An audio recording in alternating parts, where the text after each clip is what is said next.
Hello friends, welcome to the restarter series. நம்ம இன்றைக்கி episode 6/4 தான் பார்க்க போகிறோம். இன்றைக்கி இது 2வது எபிசோடு. ஓகேவா ஃப்ரெண்ட்ஸ்? சரி வாங்க கதைக்குள்ளே போகலாமா? போன எபிசோட் லாஸ்ட்டில் என்ன பார்த்தோன்னா, ஷின் யூ கிட்ட மன்னிப்பு கேட்க, இல்லை என்னால் உன்னை மன்னிக்க முடியாது, என்னை தனியாக விட்டுடு, என்னை நீ கஷ்டப்படுத்துறது இது ஃபஸ்ட் டைம் கிடையாது, அதே மாதிரி என்னை நீ அழுவ வைக்கிறது இது ஃபஸ்ட் டைம் கிடையாது, இதோட போதும், இதுக்கு மேலே நான் உன்கிட்ட எதுவுமே பேச விரும்பலை அப்படின்னு சொல்லிடுறான். இதை கேட்டோன்னே ஷின்னுக்கு ரொம்ப கஷ்டமாயிட்டு, யூ இங்கே பாருடா, முன்னாடியாவது எனக்கு உன் மேலே என்ன ஃபீலிங்ஸ் இருக்குன்னு தெரியாமல் உன்னை கஷ்டப்படுத்திட்டேன். ஆனால் இப்போ தான் எனக்கு கொஞ்சம் கொஞ்சமாக புரியுது, எனக்கு உன் மேலே ஃபீலிங்ஸ் இருக்குது அப்படிங்கிறதே இப்போ தான் நான் புரிஞ்சுக்க ஆரம்பிச்சிருக்கேன். ப்ளீஸ் என்னை நம்பு, நான் உன்னை ஹேட் பண்ண மாட்டேன் அப்படின்னு சொல்கிறான். இதை கேட்டுட்டு யூக்கு வருது பாருங்க கோவம். ஷின்னோட கையெல்லாம் தட்டி விட்டுட்டு, போதும் நிறுத்து, இனிமேக்கு நீ என்னை கேர் பண்ணிக்க வேண்டாம், எனக்காக நீ எதையுமே செய்ய தேவையில்ல, நீ என்னை கேர் பண்ணிக்கிற இல்லையா, அது எல்லாமே எனக்கு ஒரு வலியை தான் தருது, அதனால் இனிமேக்கு நீ என்னை கேர் பண்ணிக்கணும்னு எந்த அவசியமும் கிடையாது, என்னை நானே கேர் பண்ணிக்கிறேன், என்னை நானே பார்த்துக்கிறேன்னு சொல்லிட்டு யூ அங்கேருந்து அவனோட பேக் எடுத்துகிட்டு போயிடுறான். நம்ம ஷின்னுக்கு என்ன பேசுறதுனே தெரியல, அவனுக்கு ஒரே கஷ்டமாக இருக்குது. ஷின்னு இப்போ தான் கொஞ்சம் கொஞ்சமாக புரிஞ்சிக்க ஸ்டார்ட் பண்ணியிருக்கான் யூ மேலே என்ன ஃபீலிங்ஸ் இருக்குது அப்படிங்கிறதே. இப்படி புரிஞ்சிக்க ஸ்டார்ட் பண்ண டைமில் யூ இவனை ஹர்ட் பண்ணுறதும் இவனை டார்ச்சர் பண்ணுறதுன்னு நம்ம ஷின்னுக்கு என்ன பண்ணுறதுனே புரியாமல் ஒரே கஷ்டமாக இருக்குது. இவன் இப்படியே ஃபீல் பண்ணிகிட்டு இருக்கான். அப்புறம் கொஞ்சம் நேரம் கழித்து காட்டுறாங்க, நம்ம ஷின் தூங்காமல் உட்காந்துட்ருக்க, யூ தூங்கிட்டு இருக்கான். நம்ம ஷின்னுக்கு இன்னுமே யூவை நினைக்கும் போது கஷ்டமாக இருக்குது. இவனை எப்படி நம்மளால் விட்டு கொடுக்க முடியும்? நம்மளால் இவனை கண்டிப்பாக விட்டு கொடுக்கவே முடியாது. நம்ம இவனை லவ் பண்ணுறோம், இவன் மேலே நம்மளுக்கு ஃபீலிங்ஸ் இருக்குது, ஆனால் அதை எப்படி ஸ்டார்ட் பண்ணுறது, எப்படி அவனுக்கு சொல்லி புரிய வைக்கிறது அப்படிங்கிற மாதிரி யோசிச்சுட்டு இருக்கான். அதோடு அந்த சீன் கட் பண்ணிவிட்டு நெக்ஸ்ட் சீன் காலேஜில் காட்டுறாங்க. ஜூ அவனோட ஃப்ரெண்ட்ஸ் கூட டிஸ்கஸ் பண்ணிகிட்டு இருக்கான் ஹோம்ஒர்க்கை பற்றி. அந்த நேரம் அங்கே சிம்மை வரான். பட் சிம்மை ஜூவை கண்டுக்கிற மாதிரியே தெரியல. ஆனால் நம்ம ஜூ சிம்மையை பார்த்தோன்னே நம்ம சிம்மையே பார்த்துக்கிட்டு அவன் வந்தோடனே ஏய் சிம்மை அப்படின்னு சொல்லி கூப்பிட்றான். ஆனால் சிம்மை கண்டுக்காமலே அப்படியே அவனை கிராஸ் பண்ணி போயிடுறான். நம்ம ஜூவுக்கு ஒன்றுமே புரியல, எப்போ பார்த்தாலும் நம்மளை சுற்றி சுற்றி வருவான், இன்றைக்கி நம்மளே ஹாய்ங்கிறோம் கண்டுக்காமல் போகிறானே அப்படிங்கிற மாதிரி முழிச்சிட்டு இருக்கான். இங்கே சிம்மை அப்படியே வந்துட்டு திரும்பி மட்டும் பார்த்துறாதரா, அவனை இந்த மாதிரி இக்னோர் பண்ணு அப்படின்னு சொல்லிட்டு இன்னொரு பக்கம் திரும்பி, ஆனால் இன்னைக்கு ஜூ ரொம்ப அழகாக இருக்கான்ல அப்படின்னு இழிக்கிறான். இல்லை வேண்டாம் வேண்டாம், நீ ஞாபகத்தில் வச்சுக்கோ, அவன் ரொம்ப கெட்ட பையன், அவன்கிட்ட போகக்கூடாது அப்படின்னு சிம்மி அப்படின்னு 4 தட்டு அவன் கன்னத்தில் போட்டுக்கிட்டு அதுக்கப்புறம் அங்கே உட்காடுறான்.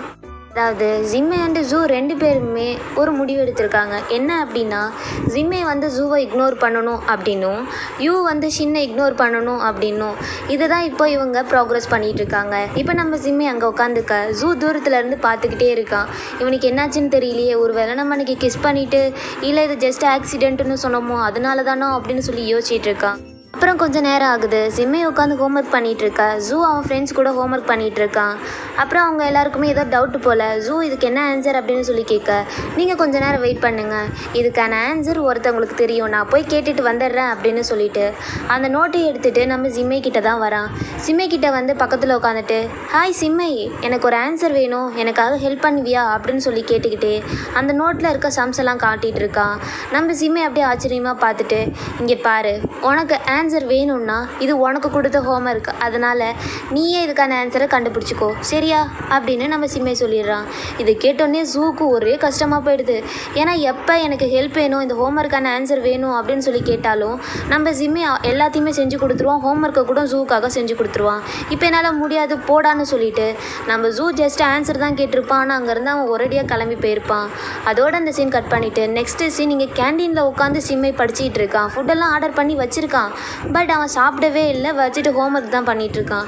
அந்த நேரம் ஜூ வந்து, சிம்மை நான் இங்கே உன் கூட உட்காந்துக்கலாமா அப்படின்னு சொல்லி கேட்குறான்.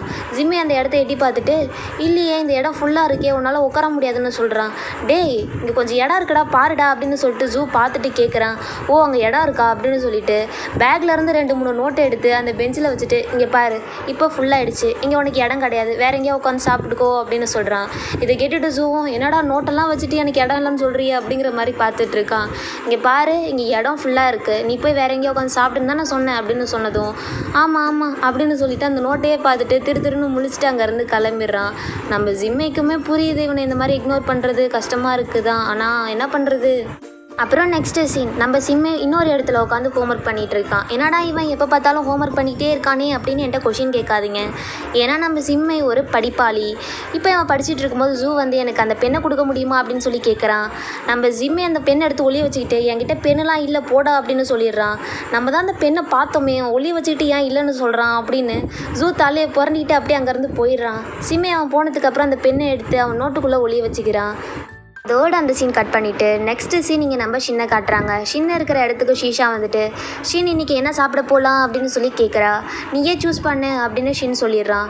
சரி டெசர்ட் எப்படி அப்படின்னு சொல்லி கேட்க சரி நீயே போய் சாப்பிட்டுக்கோ அப்படின்னு சொல்கிறான்.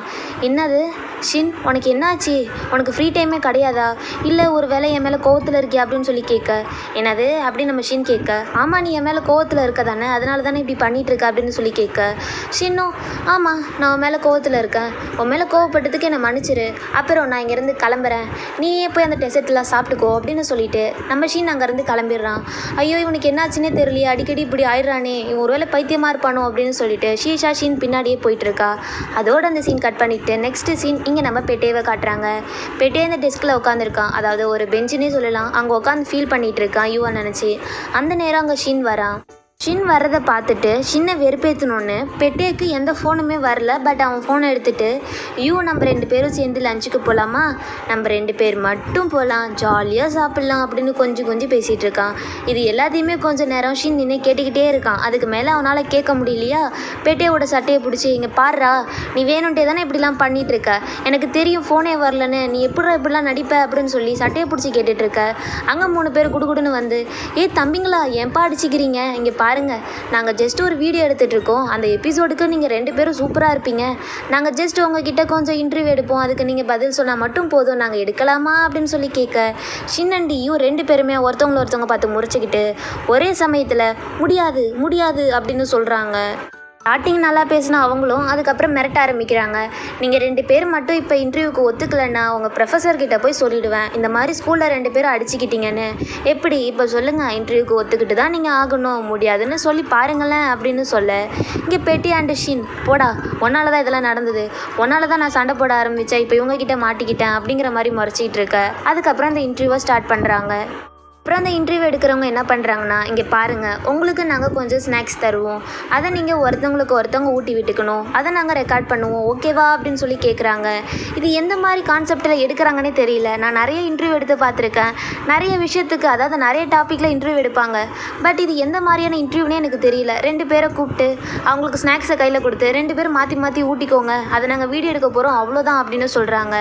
பட் நம்ம ஷின் அண்ட் பெட்டேவுக்குள்ளே இந்த மாதிரி ஊட்டி விடுறது ரொம்ப காமெடியாக போய்ட்டுருக்கு. நம்ம ஷின் அப்படியே கோவமாக கிட்டக்கு எடுத்துகிட்டு போய் அவன் வாயில் வச்சு திணிக்க இவனும் அவன் வாயில் வச்சு திணிக்கிறான். நம்ம ஷின் பாசமா ஃப்ரெண்ட் இந்தா வாங்கிக்கோ அப்படின்னு சொல்லி ஊட்டி விடுறான். நம்ம பெட்டேவும் அப்படியே வாயை திறக்க இந்தா வச்சுக்கோ அப்படின்னு சொல்லி வாயில் திணிக்கிறான். இந்த மாதிரி 2 பேரும் மனசுக்குள்ளே வெறிய வச்சுட்டு வெளியில் சந்தோஷமாக 2 பேரும் மாற்றி பரிமாறி ஊட்டிக்கிறாங்க. ஷின் சாப்பிட முடியாமல் கஷ்டப்பட்டுட்டு இருக்கா. பெட்டே ஷின்னோட ஷோல்டர் மேலே கை போட்டுட்டு என்னாச்சு நண்பா அப்படின்னு சொல்லி கேட்குறான்.